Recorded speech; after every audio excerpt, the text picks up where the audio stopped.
प्रधानमंत्री ने video conferencing के जरिए उत्तराखंड में नमामि गंगे मिशन के अंतर्गत 6 बड़ी परियोजनाओं का किया शुभारंभ। कहा, हरिद्वार कुंभ में पूरी दुनिया करेगी निर्मल गंगा में स्नान का अनुभव। मुख्यमंत्री योगी आदित्यनाथ ने कहा, सभी को बेहतर चिकित्सा सेवा देने के लिए सरकार प्रतिबद्ध। कोविड अस्पतालों में दवाई और ऑक्सीजन की सुचारू व्यवस्था बनाए रखने के दिए निर्देश।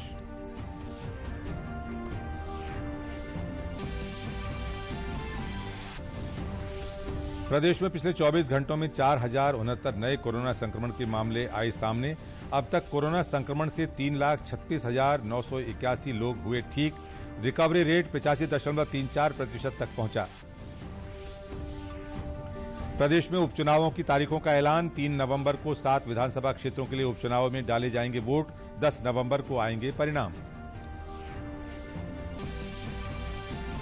नमस्कार, मैं अशोक यादव और अब समाचार विस्तार से।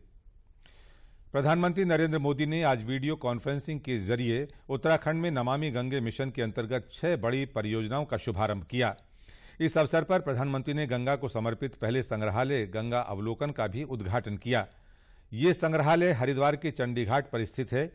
इस अवसर पर पीएम ने राष्ट्रीय स्वच्छ गंगा मिशन और भारतीय वन्य जीव संस्थान द्वारा गंगा नदी पर संयुक्त रूप से प्रकाशित एक पुस्तक रोविंग डाउन द गंगा का भी विमोचन किया। इसमें गंगा की संस्कृति और जैव विविधता के बीच तालमेल को दर्शाया गया है।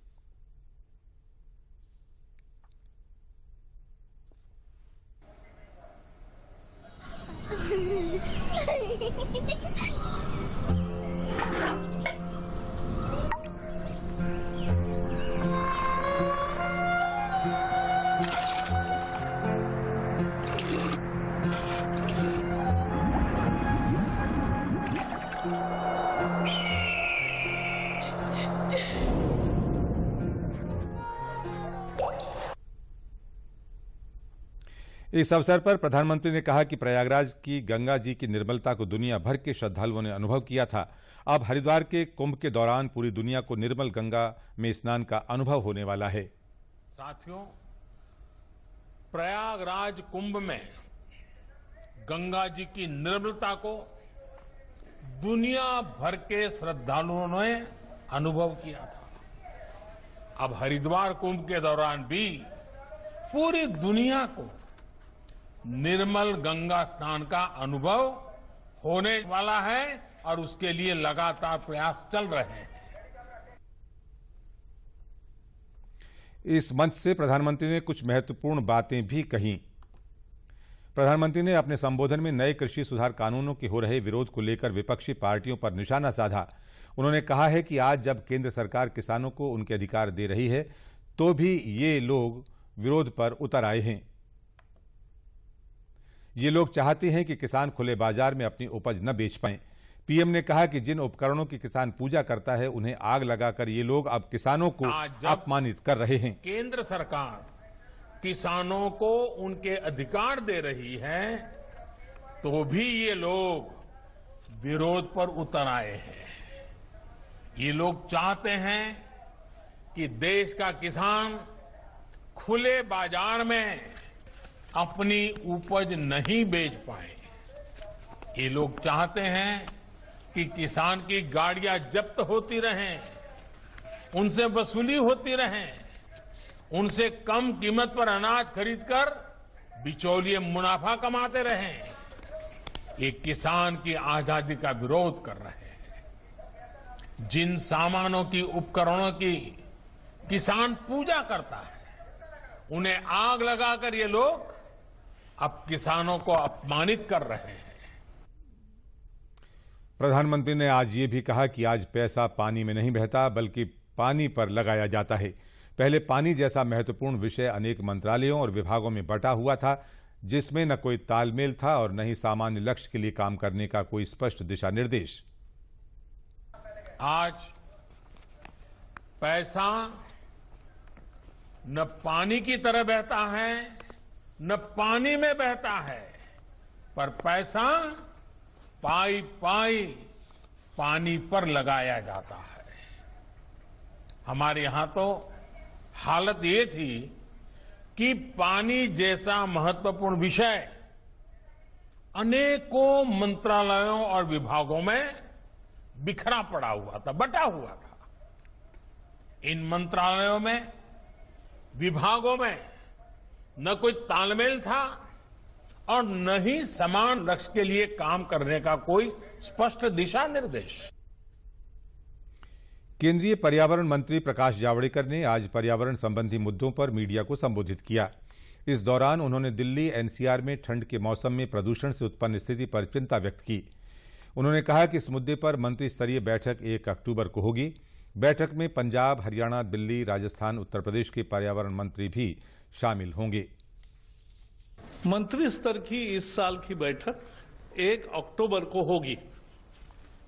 यह वर्चुअल होगी इस बार। पंजाब, हरियाणा, दिल्ली, राजस्थान, उत्तर प्रदेश के पर्यावरण मंत्री, पर्यावरण सचिव, पोल्यूशन कंट्रोल बोर्ड के अध्यक्ष, संबंधित अन्य अधिकारी और राज्यों के साथ साथ जो कॉरपोरेशन सिटीज है, तो कॉरपोरेशन, डीडीए, एनडीएमसी, ऐसी एजेंसी जो है उनके भी प्रमुख इस मीटिंग में हाजिर होंगे। गृह विभाग के अपर मुख्य सचिव अवनीश अवस्थी ने आज लखनऊ में प्रेस वार्ता में बताया कि मुख्यमंत्री योगी आदित्यनाथ ने आज टीम 11 की बैठक में कहा कि प्रदेश सरकार सभी को बेहतर चिकित्सा सुविधा उपलब्ध कराने के लिए प्रतिबद्ध है। इसके दृष्टिगत ये सुनिश्चित किया जाए कि मरीजों को कोई दिक्कत न हो। लोक भवन में आयोजित प्रेस वार्ता में उन्होंने बताया कि मुख्यमंत्री ने समस्त कोविड अस्पतालों में दवाई और ऑक्सीजन की सुचारू व्यवस्था बनाए रखने के निर्देश दिए हैं। उन्होंने बताया कि मुख्यमंत्री योगी आदित्यनाथ ने लोक भवन में अनलॉक व्यवस्था की समीक्षा की और कोविड-19 के टेस्टिंग कार्य को पूरी क्षमता से संचालित करने के निर्देश दिए। उन्होंने कहा कि हाई रिस्क ग्रुप के अधिक से अधिक टेस्ट किए जाएं, सर्विलांस सिस्टम को मजबूत किया जाए। उन्होंने कहा कि टेस्टिंग और सर्विलांस व्यवस्था जितनी सुदृढ़ होगी, कोविड-19 के प्रसार को नियंत्रित करने में उतनी ही अधिक सफलता मिलेगी। मुख्यमंत्री ने कहा कि ई संजीवनी ऐप के माध्यम से उपलब्ध कराई जा रही ओपीडी सुविधा काफी उपयोगी सिद्ध हो रही है। इसके दृष्टिगत ई संजीवनी ऐप का व्यापक प्रचार प्रसार कराया जाए, जिससे लोग घर पर रहते हुए चिकित्सकीय परामर्श प्राप्त कर सकें। माननीय मुख्यमंत्री जी ने आज टीम 11 की बैठक सुबह लोक भवन में आयोजित कराई। उनका आदेश था कि प्रदेश में बेहतर चिकित्सा सुविधा देने के लिए कोई मरीज को दिक्कत न हो, अस्पतालों में दवाई और ऑक्सीजन की सुचारू व्यवस्था है, इसको day to day, hour to hour monitor किया जाए। मुख्यमंत्री जी ने टेस्टिंग के कार्य को और क्षमता को और संचालित करने के लिए और हाई रिस्क ग्रुप पर अधिक टेस्ट करने का निर्देश दिया।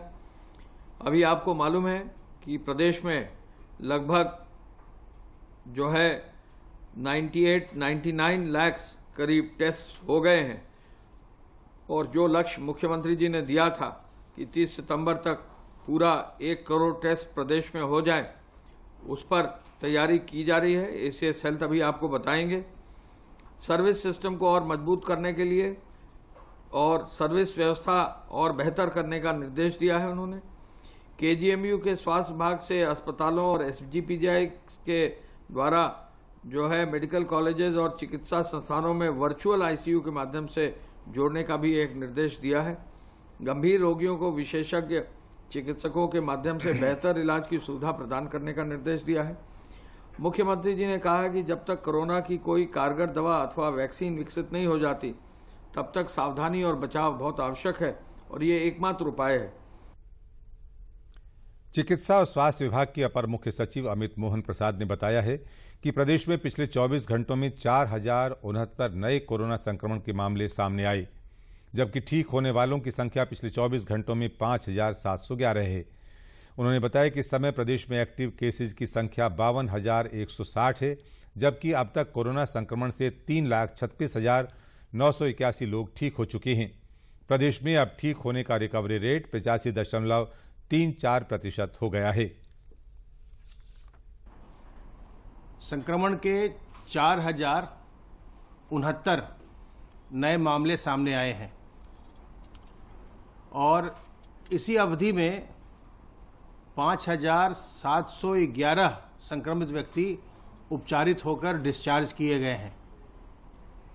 इस समय एक्टिव इन्फेक्शन के केसेस की कुल संख्या 52,160 है और अब तक कुल जो संक्रमित होने के पश्चात व्यक्ति डिस्चार्ज किए गए हैं उनकी संख्या बढ़कर के 3,36,981 हो गई है। इस प्रकार रिकवरी का प्रतिशत अब 85.34% हो गया है।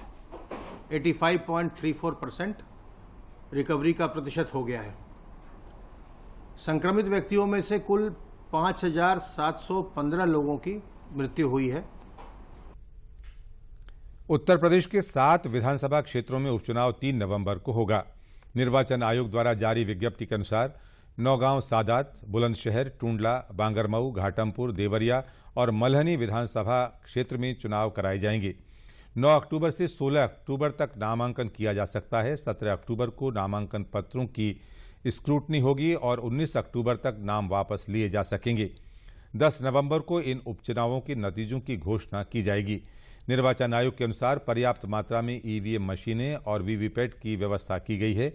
मतदान के दिन 11 प्रकार के परिचय पत्र मान्य होंगे जिन पर मतदान किया जा सकेगा।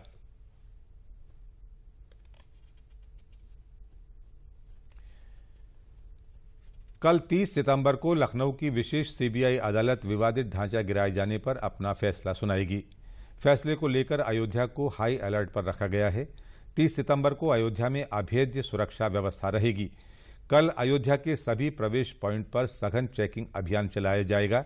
2 पहिया वाहन हो या 4 पहिया वाहन बिना चेकिंग के रामनगरी अयोध्या में प्रवेश नहीं कर सकेंगे। पीएसी और सिविल पुलिस की कल अयोध्या में विशेष सघन चेकिंग अभियान चलाया जाएगा। कोविड-19 प्रोटोकॉल और धारा 144 का सख्ती से पालन कराया जाएगा।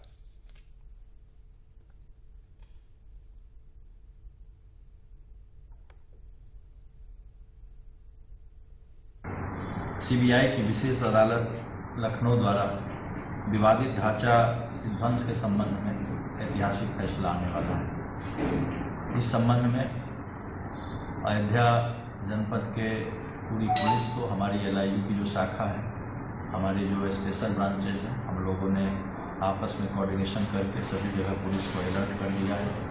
सारे कपड़े में हमारे पुलिसकर्मी भी लगे हुए हैं और जो गवर्नमेंट की पॉलिसी कोविड-19 को लेकर है कि एक जगह लोगों को एकत्रित नहीं होने देना है, ज़्यादा लोगों को सोशल डिस्टेंस को बनाए रखना, इसको हम लोग पूरी तरह से अयोध्या जी में लागू करेंगे। और कल अयोध्या जी में जो लोग बाहर से जो लोग आएंगे, यहाँ पर किसी प्रकार का जब जजमेंट आएगा उसमें किसी प्रकार का कोई लोग उपद्रव या किसी इस तरह की चीज़ को नहीं कर पाए, इसके लिए भी पुलिस की पूरी सतर्कता रखी हुई है। और कल व्यापक पैमाने पर चेकिंग हम लोगों के द्वारा की जाएगी और संदिग्धों पर हम लोगों की लगातार निगाह बनेगी। वाराणसी में कोरोना वायरस से बचाव के लिए जागरूकता अभियान चलाया गया। वाराणसी के Sigra, Maimurganj, Cantt railway station, roadways आदि स्थानों पर यह अभियान चलाया गया। इसके साथ ही शहर की घनी बस्तियों में भी चलचित्र प्रदर्शनी और लाउड स्पीकर के जरिए लोगों को कोरोना से बचाव के बारे में बताया गया। लोक संपर्क ब्यूरो वाराणसी के क्षेत्रीय प्रचार अधिकारी लालजीत सिंह ने कहा कि इसके लिए मुंह पर मास्क लगाना, हाथ को सैनिटाइज करना और सोशल डिस्टेंसिंग रखना बहुत आवश्यक है। बचाव से ही इस बीमारी से बचा जा सकता है। ये जो प्रचार अभियान जो है वो काफ़ी आकर्षक लग रहा है। इसमें जो भी संदेश दिए गए हैं, जो भी इसमें जो नारे लगाए गए हैं, लोगों को काफ़ी आकर्षित कर रहे हैं। लोग इससे इंस्पायर होकर मास्क लगाने के प्रति और कोविड-19 के जो बचाव होता है उसके तरीकों को अपनाने पर खुद को उसके अनुकूल बना रहे हैं। तो काफ़ी अच्छा संदेश इससे दिया जा रहा है। हम अपने चाहें तो अपना बचाव खुद से कर सकते हैं। भीड़ भाड़ इलाके से दूर रहें, हमेशा हाथ को सैनिटाइज करते रहें, मास्क हमेशा पहने, ठीक है। और ट्रैवल जितना कम से कम हो सके हम घर से बाहर कम निकलें।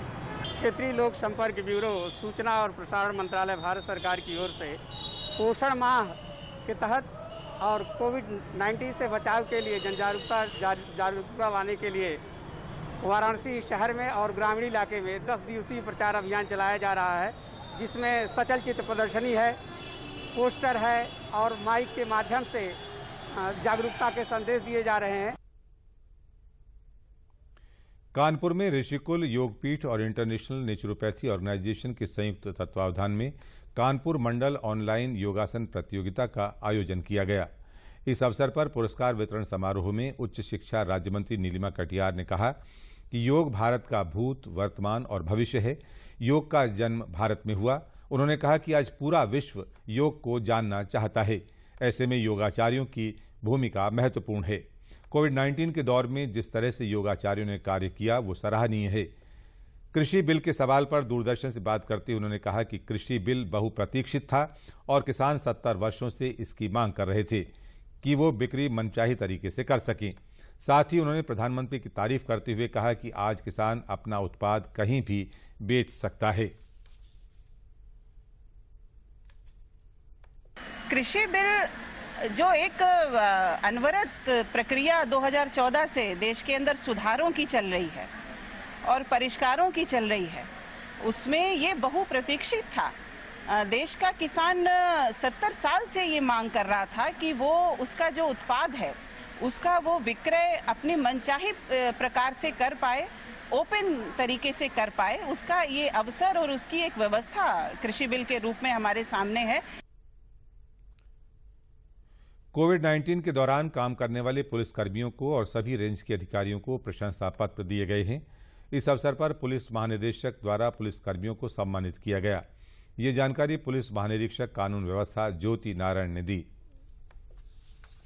कोविड-19 के लॉकडाउन के दौरान और अनलॉकडाउन की चरणबद्ध जो प्रक्रिया अभी भी जारी है, उस दौरान भी पुलिस ने 24/7 सभी रैंक के अधिकारियों ने कार्य किया। मेडिकल टीम के साथ हो या लोगों की इमरजेंसी सुविधाएं उपलब्ध कराना हो या किसी भी प्रकार की सेवा हो, खाद्य सामग्री वितरण करना हो, हॉटस्पॉट कंटेनमेंट जोन में 24/7 कार्य करना हो, पुलिस ने कार्य किया और पुलिसकर्मी संक्रमित भी हुए और आज 10,000 से अधिक पुलिसकर्मी संक्रमित हुए, जिसमें 85% से ऊपर ठीक होकर पुनः कार्य पर लौट चुके हैं। उसी क्रम में शासन ने, माननीय मुख्यमंत्री जी ने और समाज के विभिन्न वर्गों ने पुलिस की सराहना की, तारीफ की। पुलिस महानिदेशक महोदय द्वारा भी हमारे पुलिसकर्मियों का मनोबल बढ़ाए रखने के लिए जिन्होंने उत्कृष्ट कार्य किए, उन्हें प्रशंसा चिन्ह, सराहनीय सेवाएं, उत्कृष्ट सेवा चिन्ह आदि से सम्मानित किया गया। पुलिस महानिदेशक उत्तर प्रदेश द्वारा 15 अगस्त 2020 को 402 पुलिसकर्मियों को प्रशंसा चिन्ह प्रदान किया। इसके अतिरिक्त 200 पुलिसकर्मियों को सराहनीय सेवा चिन्ह प्रदान किए गए। 43 पुलिसकर्मियों को उत्कृष्ट सेवा सम्मान चिन्ह भी प्रदान किए गए। इससे पुलिसकर्मियों में उत्साहवर्धन हुआ और उत्कृष्ट कार्य एवं प्रदर्शन करने के लिए सभी लोग तत्पर हुए। मन में लगन हो और कुछ अच्छा करने का जज्बा हो तो संकट के समय में भी रास्ते निकल ही आते हैं। ऐसा ही कुछ किया है गांव कांधरपुर के मॉडल अपर प्राइमरी स्कूल की प्रिंसिपल श्रीमती शबीना परवीन ने। राष्ट्रीय पुरस्कार प्राप्त अध्यापिका श्रीमती शबीना परवीन ने बड़ी कक्षाओं के छात्रों को टीचर बनने के लिए प्रेरित किया। अब ये बच्चे छोटी कक्षाओं के बच्चों को निःशुल्क पढ़ा रहे हैं। टीचर बने ये सभी बच्चे सोशल डिस्टेंसिंग और मास्क का उपयोग करते हुए बच्चों को शिक्षित कर रहे हैं। विद्यार्थियों के टीचर बनने का ये क्रम लगातार जारी है। अपने मोहल्ले में कक्षा लगा रहे देवेंद्र और ईशा ने बताया कि हमें बच्चों को लेने उनके पास नहीं जाना पड़ता, बल्कि वो खुद पढ़ने के लिए आते हैं। मेरा नाम शबीना परवीन है और मैं राष्ट्रपति पुरस्कार शिक्षक हूं और मैं अपने ज़िले की बरेली की पहली महिला टीचर हूं जिसको इस अवार्ड से सम्मानित किया गया। और ये जो अभियान आप देख रहे हैं कि बच्चों को मैंने किस तरह से इन्हें प्रेरित किया है। आज हमारे इस अभियान में 20 बच्चे जुड़ चुके हैं जो 5, 6, 7, 8 बच्चों तक को पढ़ा रहे हैं। और ऐसा ही नहीं, जो इस स्कूल में बच्चे हमारे साथ हैं, बालक और बालिकाएं जो यहाँ से पास आउट होके चले गए हैं, वो भी हमारे इस अभियान में जुड़े हैं। इसी गांव की एक लड़की कहकशा हमारे साथ जुड़ी हुई है जिसने इंटर कर लिया है, और एक लड़की ईशा जुड़ी हुई है जो 9th क्लास की है। उसके पास 20 बच्चे आ रहे हैं। वो ग्रुप में सोशल डिस्टेंसिंग का पालन करते हुए बच्चों को कोरोना 19 से बचाव के तरीके बताते हुए उन्हें शिक्षा दे रही है। जब उन्होंने मुझे स्कूल बुलाया तो उन्होंने मेरे से बोला कि तुम टीचर बनना चाहोगी, तो मैंने खुशी खुशी हाँ बोल दिया। और अब मैं हमारे यहाँ 22 बच्चे आते हैं जिनको हम अलग अलग सेक्शन में पढ़ाते हैं। तो और जैसे जो भी पहले जब कोरोना चल रहा है इस टाइम, तो अभी हम जैसे छोटे बच्चे स्कूल नहीं जा पा रहे हैं। बड़े बच्चे तो फ़ोन से ऑनलाइन पढ़ाई कर भी लेते हैं, लेकिन छोटे बच्चों को इतनी आसानी से समझ में नहीं आती है। तो इसीलिए हमारी मैम ने ये अभियान चलाया है, और इसीलिए सारे बच्चे, छोटे छोटे बच्चे हमारे आस पड़ोस के सब पढ़ने आते हैं, और सब बच्चे खुशी खुशी पढ़ते हैं, और हम उनको मनोरंजन के साथ पढ़ाते हैं। कोरोना की वजह से बच्चे पढ़ नहीं पा रहे हैं, इसलिए हमारे प्रिंसिपल मैम ने कहा था कि आप बच्चों को पढ़ाओगे, तो हमने कहा था हम पढ़ाएंगे। और मुझे बहुत खुशी हो रही है, बच्चों को पढ़ा रहा हूँ, और मैं क्लास 8th में हूँ, फिर भी मैं बच्चों के लिए टीचर बना हूँ। और सबसे अच्छी बात है कि बच्चे मुझे बुलाने नहीं पड़ते हैं, वो खुद आ जाते हैं, उन्हें भी पढ़ने में अच्छा लग रहा है। लखनऊ स्थित केंद्रीय भवन में आज प्रादेशिक लोक संपर्क ब्यूरो, सूचना प्रसारण मंत्रालय, भारत सरकार द्वारा हिंदी पखवाड़े के संबंध में कार्यशाला का आयोजन किया गया। कार्यशाला की अध्यक्षता आरपी सरोज, अपर महानिदेशक प्रादेशिक लोक संपर्क ब्यूरो और दूरदर्शन समाचार लखनऊ ने की। अपने संबोधन में श्री सरोज ने सरकारी कार्यालयों में हिंदी भाषा के प्रयोग पर प्रकाश डाला और हिंदी भाषा को लोकप्रिय बनाने की सरकार की कोशिशों का उल्लेख किया। वहीं कार्यशाला के मुख्य अतिथि डॉक्टर कालीचरण स्नेही, पूर्व अध्यक्ष हिंदी विभाग लखनऊ विश्वविद्यालय, ने हिंदी भाषा को साइंस, टेक्नोलॉजी और रोजगार से जोड़कर ताकतवर बनाने की बात कही। वहीं विशिष्ट अतिथि के रूप में यास्मीन फारूकी, उपनिदेशक दूरदर्शन समाचार लखनऊ, ने अपने संबोधन में हिंदी भाषा के महत्व को समझने की जरूरत पर बल दिया। उन्होंने कहा कि हिंदी भाषा न सिर्फ राष्ट्र और राजभाषा है, बल्कि मातृभाषा होने के नाते हिंदी देशभक्ति की भावनाओं को उजागर करती है और देशवासियों को अपनी संस्कृति से जोड़ती है। आकाशवाणी समाचार लखनऊ के सहायक निदेशक MS यादव ने हिंदी भाषा के इतिहास की याद दिलाते हुए कहा कि हिंदी भाषा को किसी धर्म या क्षेत्र विशेष से नहीं जोड़ना चाहिए, बल्कि अपनी मातृभाषा बोलते समय गर्व महसूस करना चाहिए।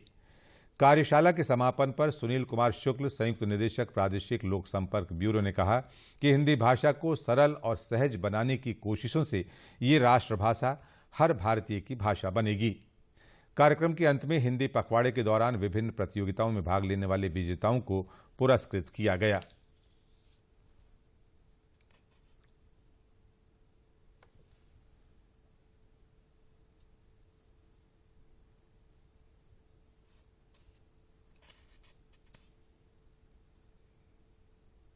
कहाँ हम मतलब पहुँच रहे हैं, हिंदी कहाँ लेके जा रही है, ये हमको देखना पड़ेगा।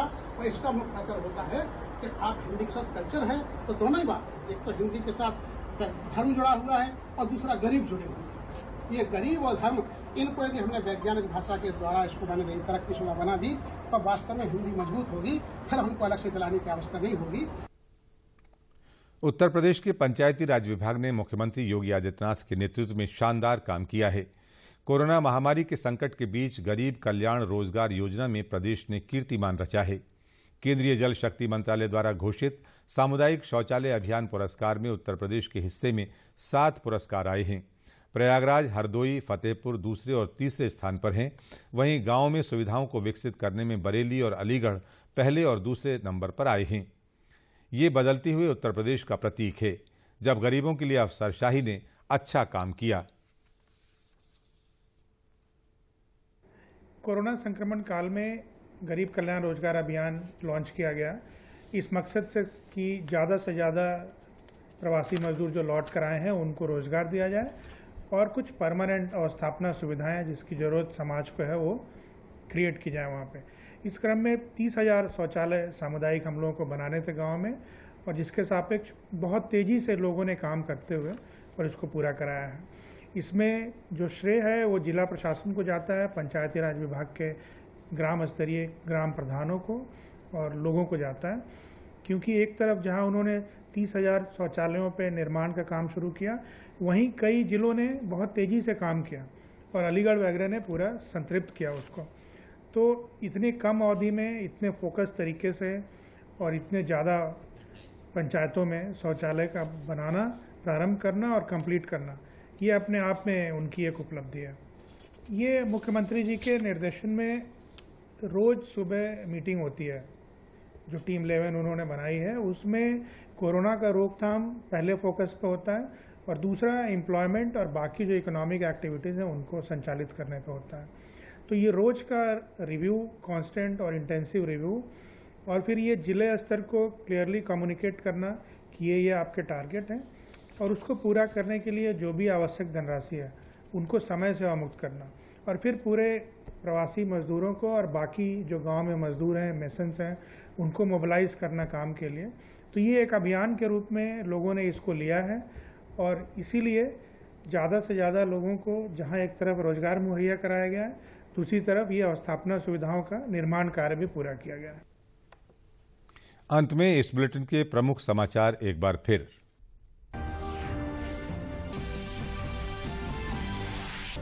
प्रधानमंत्री ने वीडियो कॉन्फ्रेंसिंग के जरिए उत्तराखंड में नमामि गंगे मिशन के अंतर्गत 6 बड़ी परियोजनाओं का किया शुभारंभ। कहा, हरिद्वार कुंभ में पूरी दुनिया करेगी निर्मल गंगा में स्नान का अनुभव। मुख्यमंत्री योगी आदित्यनाथ ने कहा, सभी को बेहतर चिकित्सा सेवा देने के लिए सरकार प्रतिबद्ध। कोविड अस्पतालों में दवाई और ऑक्सीजन की सुचारू व्यवस्था बनाए रखने के दिए निर्देश।